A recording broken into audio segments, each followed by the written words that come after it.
시간 전쯤에 조선일보에서 보도가 하나 나왔는데요. 지금 박영선 장관, 그다음에 양정철 전 원장 검토설에 대해서 아이디어 중에 하나였다. 예. 그리고 대통령실 관계자도 이런 설명을 했습니다. 총선 이후 박, 양 두 사람을 기용하는 방안이 대통령실 일각에서 아이디어 중 하나로 검토된 것으로 안다. 네, 아이디어 차원에서 검토된 것을 단독 보도로 쓴 거죠. 네, 그래서 이렇게 일파만파 오늘 아침에 많은 전화폭탄이 가도록 만들었다. 근데 여기 네. 지금 김종민 의원에 대한 설명은 좀 없는 거죠? 없는 거죠. 예. 김종민 의원은 그럼 가능성이 있는 겁니까? 글쎄 모르겠습니다. 네. 전화가 안 오네요. 좀 더 기다려보도록 댓글창에 하겠습니다. 보니까 MBC 취재 결과에 따르면 통화에서 이제 김종민 의원이 뭐 네. 전혀 사실이 아니다라는 식으로 이야기했다라는 게 네. 있더라고요. 아니, 왜냐면은 예. 새로운 미래가 예. 사실은 이재명 대표와 윤석열 때 공의 비판을 했거든요. 그러다 이제 세종의 본인 출마지에 민주당 후보가 이제 중간에 낙마하지 않았습니까? 네. 그런 다음부터 어땠습니까? 예. 새로운 미래가 윤석열 대통령만 주구장창 공직선거운동 기간에 비판했어요. 예. 근데 그런 정부에 입각을 해서 가교 역할을 하겠다는 거는 본인도 너무 이율 배반적이고 정치인으로서 상도이에도 맞지 않는 것 같습니다. 네. 저는 그 사실 TV조선 보도가 이 세 사람, 그러니까 TV조선 보도에는 김종민 의원 관련된 언급은 없긴 합니다만은, 그러니까 사실 이러한 언론 보도가 이 세 사람의 정치적 생명을 단축시키는 좋지 않은 보도가 아닐까라는 생각이 들기도 합니다. 네. 김종민 대표가 오늘 금시초문이다. 이제 이런 얘기를 했다는 거고요. 네. 김종민 공동대표에게 확인 전화를 했더니 실제로 금시초문이고, 딱 요 네 글자만 얘기를 했다는 겁니다. 그러니까 본인에게 제안해온 바가 없다는 얘기다라는 얘기를 했습니다. 그러니까 실제로 이런 안 저런 안 막 던져놓고 언론의 일종의 이제 간보기에 들어간 거 아닌가라는 생각이 좀 드는데, 추미애 대표가 오늘 아침 라디오에 출연을 해서 한 얘기도 좀 비슷한 맥락인 것 같습니다. 일단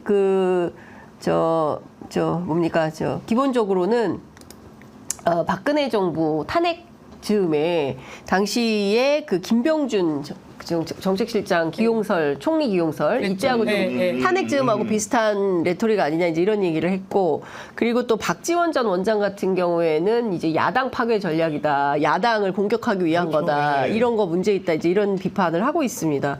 그런데 전반적으로 이런 설은 있지만 실제로 이렇게 할 거냐? 제가 보기엔 보수 진영 안에서 오히려 더 비토가 많지 않을까요? 어떻게 보세요? 아니, 제가 아까도 말씀드렸지만은, 그러니까 보수 진영에서 지금 선거를 참패하긴 했지만, 네. 지금 대안으로 거론되는 것이 여당을 이해할 수 있는 사람이 아니고 여당에 늘 적대적이었던 사람을 거론하고 있기 때문에, 네. 이거는 본인들의 입지나 위치를 굉장히 깔본다는 인상을 받을 것 같아요. 그렇기 때문에 이거는 논리적으로 고민할 여지도 없이 네. 일단은 반대 정서 형성될 수밖에 없는 것으로 보입니다. 그러니까 진짜 이런 식으로 협치할 거면요, 그러니까 박 전 원장의 제안대로 하면 됩니다. 대통령은 탈당하고 거국 내각을 꾸리시라.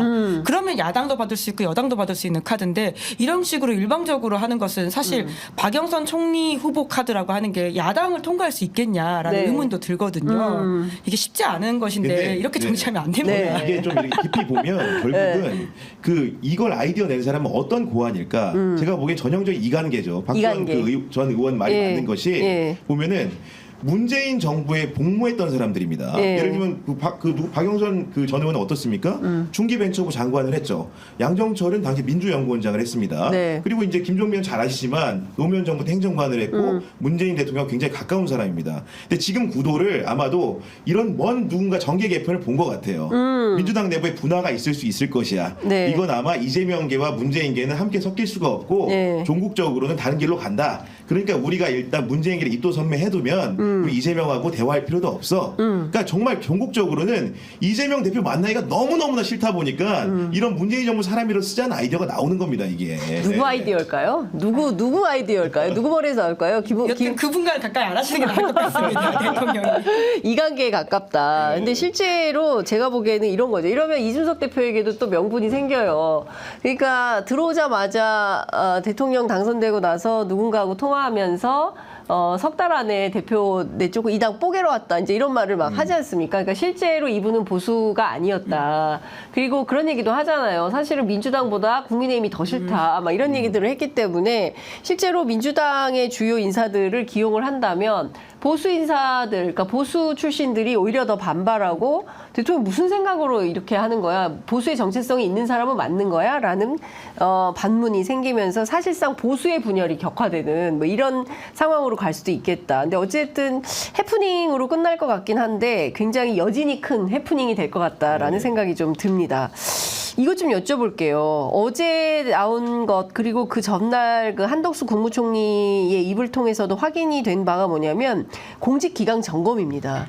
예, 선거 끝났는데 공직기강 점검한다. 이거 어떻게 봐야 됩니까? 저는 이번에 가장 중요한 포인트라고 생각합니다. 대통령 네. 메시지에서 대통령이 강조하고 싶었던 부분은 마지막에 썼던 공직사회에 일하는 분위기와 기강을 다시 한번 점검해달라라고 하는 것인데요. 이것과 함께 같이 봐야 될 기사가 동아일보 발로 나왔던 법률수석실 신설 보도거든요. 네. 법률수석실 말만 법률수석실이지 사실 민정수석실을 부활시키겠다라는 계획입니다. 그것은 물론 대통령실은 부인하고 있고 사정기관을 총괄하는 기관은 빼겠다라고 했지만 결과적으로 이 정권 후반기에 대통령이 두려워하거나 걱정하는 정권 운영의 핵심이 무엇이냐라고 했을 경우에는 본인을 둘러싼 사법 리스크라고 볼 수 있거든요. 그걸 지고 가겠다라고 하는 메시지를 읽히고요. 네. 실제적으로 당장 이런 권력 누수가 드러나고 있습니다. 왜냐하면 대통령실 그 경호처와 관련해 가지고 수의 계약했었던 부분을 네네네네. 검찰이 이제 수사를 했다는 사실 뒤늦게 어제 알려지기 시작했거든요. 이제 그러면서 압수수색도 작년 말에 했다라고 하는 보도가 나오고 있고요. 이게 그 대통령실 이전 때 뭐 인테리어하고 용산, 이때 뭐 무슨 유리문 뭐 이런 맞습니다. 거잖아요. 예. 예. 대통령실 용산 이전 과정에서 수의 계약단했던 방탄유리 시공업체와 대통령 경호처 간부의 유착 의혹을 검찰이 수사하고 있고 작년 말에 이제 압수수색했다라는 네. 것이 이제서야 알려지는 건데요.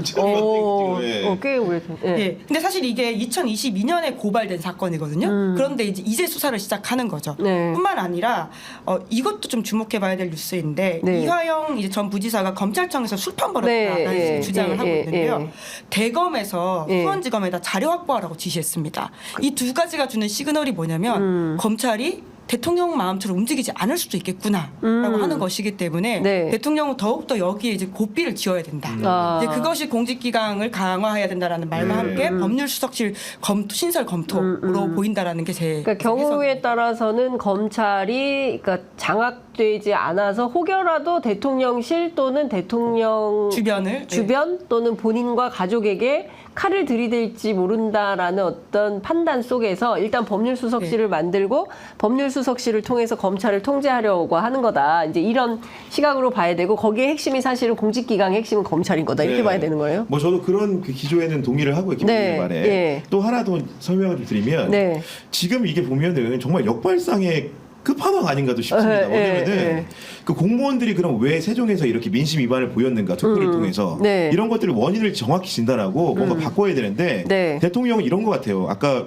이전에도 말씀드렸지만은 본인의 그런 국정 운영 큰 방향은 너무나 좋았는데 네. 결국 국민들한테 다가가지 않았던 거는 일선에 있는 공무원들의 전달 체계에 이상이 발생한 거다. 그래서 우리가 민생 토론회도 열심히 열었지만 국민들에게 그 효과가 충분히 전해지지 않아 이런 생각을 하는 것 같은데 그렇죠. 거꾸로 그러면 공무원들은 그 전달을 왜 안 했을까를 생각을 해봐야 되거든요. 지금 어떻습니까? 전 정부에서 열심히 일했던 공무원들, 뭐 에너지 전환한다고 했던 공무원들, 뭐 통계청에서 일했던 공무원들 전부 다 수사 대상이 됐어요. 그렇죠. 그러니까 어떤 생각이 왔습니까? 야 열심히 해봐야 정권 바뀌면 또 수사 받을 거야. 그러면 복지부동 할 수밖에 없는 거 그렇죠. 아닙니까? 예. 전달 체계 회로에 이상이 생겼으면 공무원들이 왜 열심히 일하는지 안 하는지를 네. 정확하게 원인 진단 솔루션을 내놔야 되는데 네. 나는 잘하고 그 원인 안 알아보고 예. 복종하라고 하는데 누가 그걸 따르겠습니까 지금? 그렇죠. 네. 그래서 제가 그 얘기를 들었어요. 우스개 농담. 이거 우스개 농담입니다. 고발하면 안 돼요. 우스개 농담입니다. 요새 열심히 또 장윤선의 치대 편의점을 모니터링하고 있는 분들이 힘들어요. 김준일 너무 고통스러워. 멤버십 위주로 해야 돼요.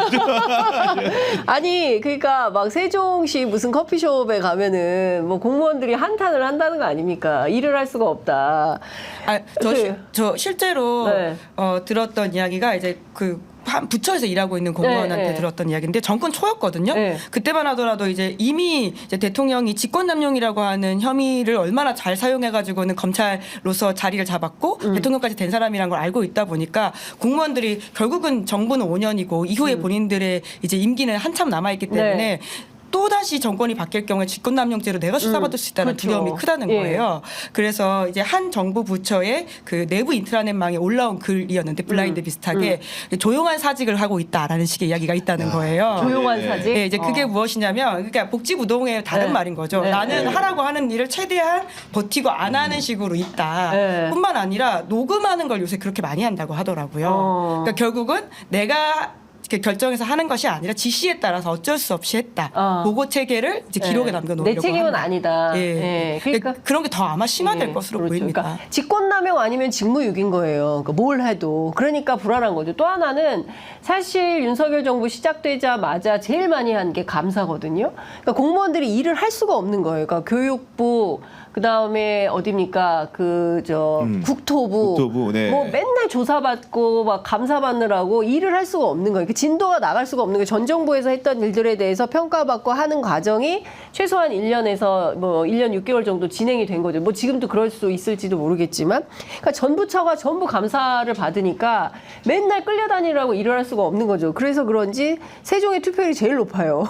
그리고 싹 다 민주당이 됐고, 심지어 여기서 조국혁신당이 득표 1위를 했습니다. 그러니까 무슨 얘기냐면 공무원들이 자유롭게 일을 해야 되거든요. 그러니까 어공과 늘공이 있다면 늘공이 일하고 어공들이 그렇죠. 책임을 져야 네, 돼요. 맞습니다. 그런데 네. 책임을 어공들이 안 지니까 늘공들이 책임까지 져야 되는 상황이 되니까 복지부동하고 아유 큰일 났다. 이거 괜히 발당한 거다가는 큰일 나게 생겼으니까 일단 녹음부터 해두고 내 책임 아니라는 것을 확인해 놔야 연금 받아야 됩니다. 예, 그런 차원에서 일을 하고 있는 게 아닌가라는 생각이 좀 듭니다. 그래서 대통령이 더 공직기강 점검 이런 주장을 하는 게 아닌가. 근데 이런 상황이 되면 더 힘들어지지 않을까요? 공무원들이 움직이겠습니까? 사실은 이게 공직기강 점검까지 한다고 하니까 더 안 하겠죠. 그러니까요. 역설적으로. 예, 그렇지 않겠습니까? 예. 그거 이제 내가 하는 일들이 예. 뭔가 평가받는다고 하면 이럴 때 제일 좋은 건 뭐냐면은 예. 그냥 평균적으로 그냥 하던 일만 쭉 하는 게 좋습니다. 새로운 일을 하면 예. 나중에 심판받을지 모르고. 괜히 일 벌렸다가 그렇죠. 큰일 나. 예, 그렇기 예. 때문에 그냥 정말로 예. 한국 사회 관료들이 열심히 일해야지 국민들이 행복한 건데 네. 그렇지 않은 환경을 더 조장하고 있다. 이렇게 좀 생각됩니다.